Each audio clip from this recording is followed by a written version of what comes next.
Je viens d'écouter sur Talmudique, l'émission d'Marc-Alain Watnil, l'interview d'un auteur qui vient de faire paraître Moïse l'insurgé aux éditions du Cerf, qui s'appelle Jacob Rogozinski.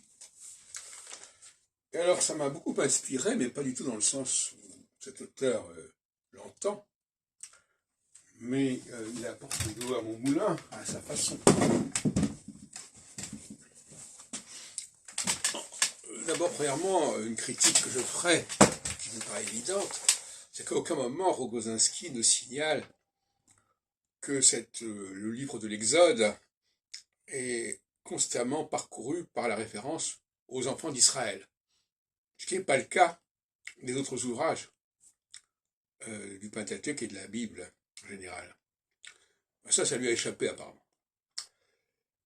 Et puis deuxièmement, effectivement, quand on connaît bien l'histoire du royaume d'Israël, on se rend bien compte qu'effectivement, ils ont voulu échapper à la servitude que leur imposait le royaume du Sud, le royaume de Juda. Et en ce sens-là, on peut comprendre que le livre de l'Exode ne fait que illustrer ce sentiment d'asservissement des tribus du Nord, tribus entre guillemets d'ailleurs, par rapport à ce qui se passait, ce qui se constituait au Sud. Il suffit de relire le débat à la mort de Salomon à ce sujet.